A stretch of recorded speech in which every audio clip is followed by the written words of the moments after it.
Now I'd like to turn to ITLA, Brian Schilling, for him to build along for the ITLA model. Brian, welcome. Hi, how are you?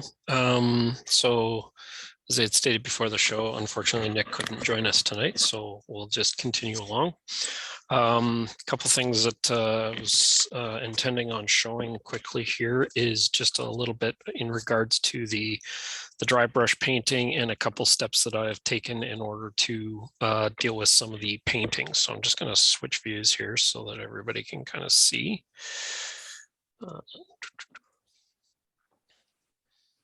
Okay, so I'm just showing my my board here, so to speak. So last week I had shown a couple of the quick base paints and so forth, but I've taken a few of these a little further along. So just to kind of show what's going on with those, I've done some of the dry brushing of the stone at the bottom.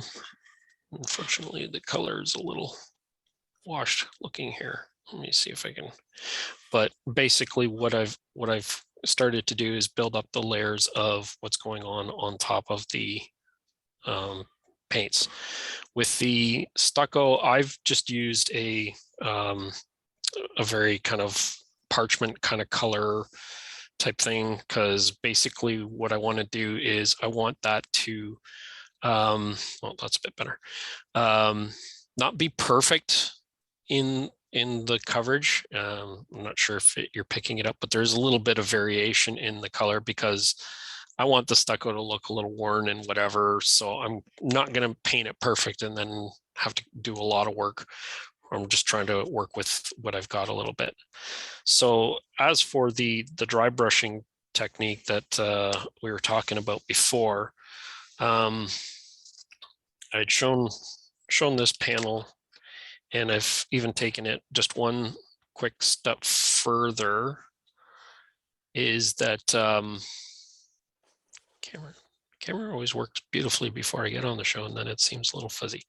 So let's see if that helps. Unfortunately, what I've done is on the side over here, basically I've done the backwash. And as I said before, I'm using kind of the hunter line type of stains because I kind of like how they get into the cracks and for this particular approach. Then what I've done is I've basically taken, again, I won't say dollar store paint, but the cheaper kind of acrylic paints, and I've started to dry brush the base kind of yellow color on. In this particular case, it's kind of like a daybreak or something, but it's not a kind of a bright orange. It's very pale orange, sorry, pale yellow. And then from there, what I do is I try to, oh, that's better. I try to take and do individual kind of bricks where I take, like the ochre, I take almost like a tan brown and like a linen color type thing. And I basically just hit random bricks and so forth in order to kind of give those little bit of pops of the color. After that, what I did with this particular version was I actually took and went and did with the sepia brown from Hunterline. And what I actually kind of really appreciate the kind of the tone down of the color that it gave all by itself. So with this one, I'm not going to do too much more with this, other than, there will be some weathering kind of stuff that I'll want to do towards the end. Now, what I wanted to kind of point out here as well is these little inserts that I haven't popped out. I kind of played with the stones. So before last time when we were speaking, I kind of hit it with that kind of a warmer gray for the base. But what I've gone over with that is I've gone over that with the Hunterline kind of creosote black. So that kind of sits into some of those cracks. And then with these kind of areas, I've started playing with kind of dry brushing on some of the colors, and you can see how you can kind of develop kind of that pop of the stone and the variation. A lot of the stones that I kind of see in our area usually have warmer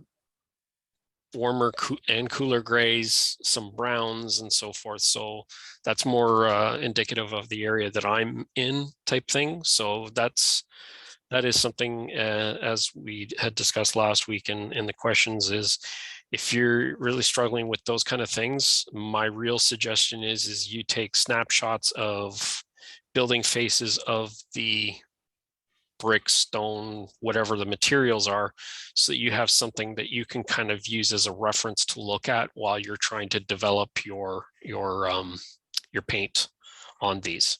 Okay.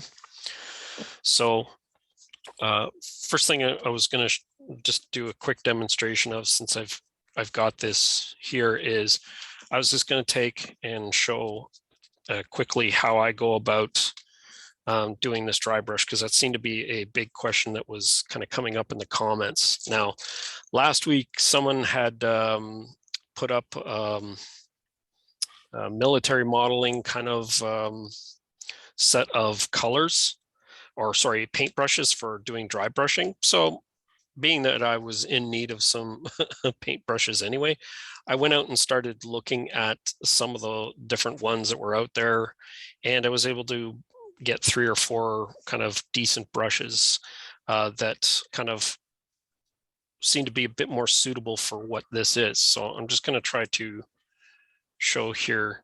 So these 2 top brushes here, they're more of a rounded top. This one here, it's firm, but the end of the bristles are soft. This one here is just more of a straight line, and it's flat. But what it has here is it's still got some nice firmness to it, and that's where I think the difference is. You don't want a big long brush type thing, meaning bristle, and it's really soft, because I find that it's really hard to kind of start to control that that dry brushing technique with those. So the idea that that you want to kind of work with here is that you want to get the paint onto the brush. And I typically do this, is I shake it up and then I just dab out of here, because I'm only usually doing little bits at a time. So I'm not worried about the paint jar kind of thing drying out, but I'll dab onto that brush. So I've got a pretty good amount of paint at first. And then basically all I do is I just drag it across until I kind of work it in for the first little bit. Then I'll kind of go back and I'll just do that once or twice type thing until I kind of get amount of paint on there that I feel comfortable with. One of the things that I would suggest doing in your first doing this is just kind of get yourself kind of familiar with what the pressure is that you want to feel here, because you don't want this to all of a sudden just show like a huge amount of paint, because it'll just fill up all those nice crevices and everything that, you know, with a kit that they've actually cut in there. And if you fill them all up, basically the kit's going to look like garbage to me.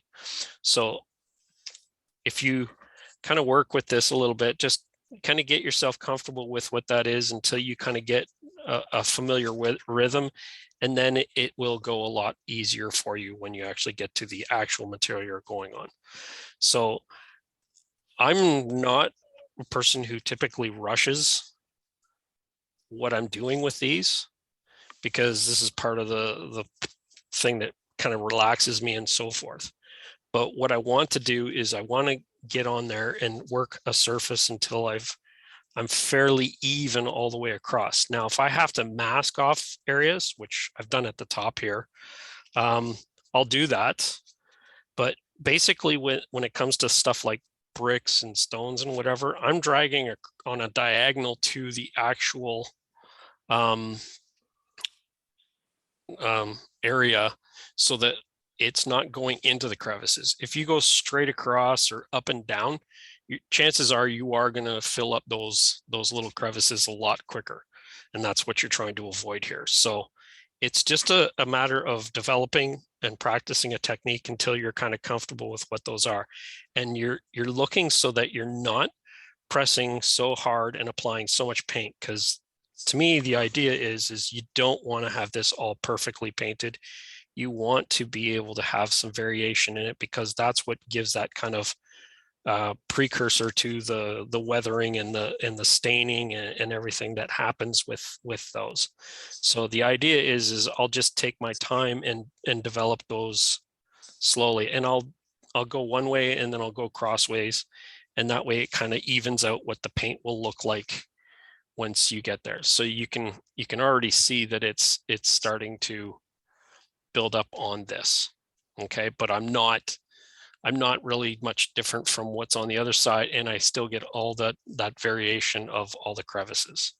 So that's really the pattern that'll go through. And if I have to, I'll do this once, and if I feel that it's still a little light, then I'll go back and do another go around in order till I get to a point where I've built up enough on there so that it's at a comfortable level for me. So it's really just playing with this and just being patient with yourself, so that when you're doing this, it's going to have that nice effect at the end. So the good thing about what is on these ITLA kits is Nick has built in a lot of texture in these kits naturally. So for those of you who have received this kit and have pulled it out, you'll see that there's a lot of areas where the bricks look like they've already spalled. There's cracks in areas and stuff like that. So what you're going to see is when you do this dry brushing kind of technique across here, you're going to pick up on a lot of that stuff very quickly. So that's why you kind of want to just take your time and pull across until you're happy with a level of what's happening there. So you can see that the brick and everything and all those ones are really starting to pop out. Okay. So typically what I'll do is I'll do this whole surface. I'll let that dry. If it's good enough, great. I'll hit the pops of the other colors. And I use a very fine brush, and I actually hit individual bricks. So for those who have challenges with eyesight like I do, I get out the kind of the googly eyes, so to speak, and that way with the brush, I'll just a little bit of paint, hit a brick, and just randomly go around it. If you've got a picture, it really kind of helps you kind of develop those, what patterns you kind of see, or how much to put on or how little to put on. Up real close, it looks a little funny, but by the time you put that on your layout or whatever, it's going to look pretty good type thing, because you're not going to be able to see any little miscues that you might have had, as long as you haven't gone too heavy anywhere. Okay, so once that's done, like I said before, what I've done is I've gone back with the sepia, and I'll actually get that on pretty heavy so that it'll actually just soak and settle into the cracks and everything. The good thing about these main wall surfaces, it's a fairly heavy duty material, so you're not having to worry too much about warping and stuff. Now, if you start pouring a bottle of the stuff on it, of course that's a little different, and you're going to end up with some warpage and whatever, but just a good amount where you're actually getting some a decent amount of wetness on there. It will dry out and you will not have any problems with it afterwards. And if you are worried, the one thing I could suggest is put something heavy across the board until it dries to help level that out. I have not had to do that on anything, so I'm pretty confident that you should be okay. So the next part that I wanted to chat about is the other type, which was the red brick, which I did the red spray, the red oxide primer spray, and we go over it with the wash. Now, I'm not doing anything too crazy with this. All I'm basically going to do with it is I take I like this particular one right now for the red brick, which is this kind of chalky finish, light gray. It looks very much like a typical grouting for bricks. And I'll just take a dab of that. Let me just grab here. And I don't typically worry about like a really nice brush. I'll use sort of my hacked up brushes, and I'll take the water that I have for cleaning my brushes. I'm not worried about it being perfectly clean and whatever. And I'll just dab nice little amount and into the tray. And then I'll just keep loading up with water till I kind of get it to a consistency. And if I've gone overboard, then what I'll do is I'll just go backwards a little bit. And all I'm going to do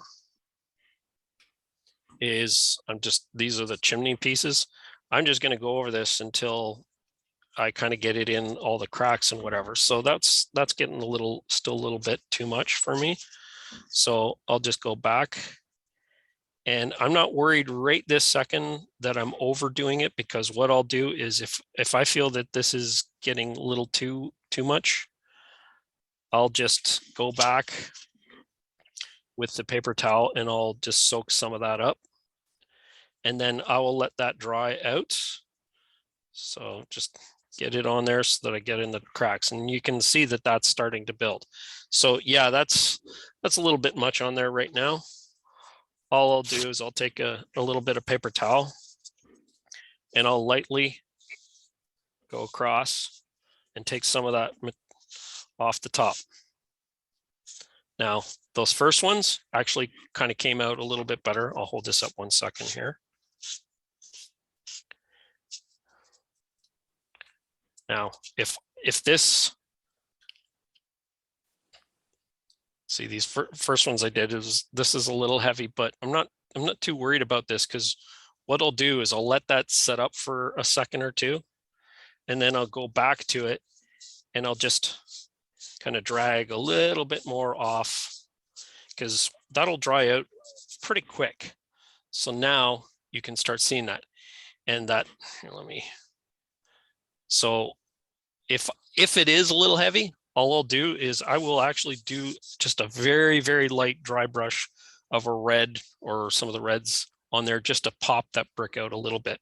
But it may not be coming through on the camera as well, but this is actually looking really good on this particular one right here. Okay. Sorry, excuse me.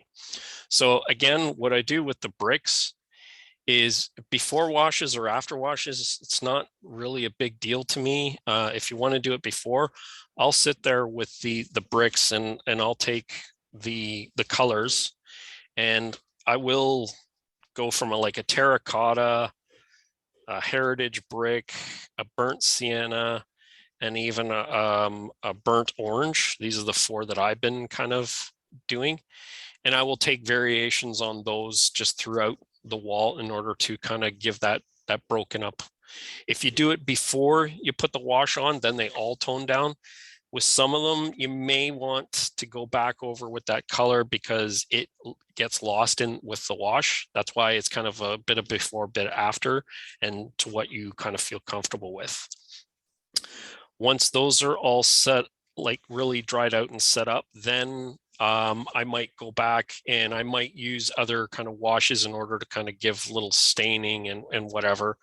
But one of the big things that I've kind of been pretty comfortable doing is with the pan pastels in order to kind of do last pieces on those.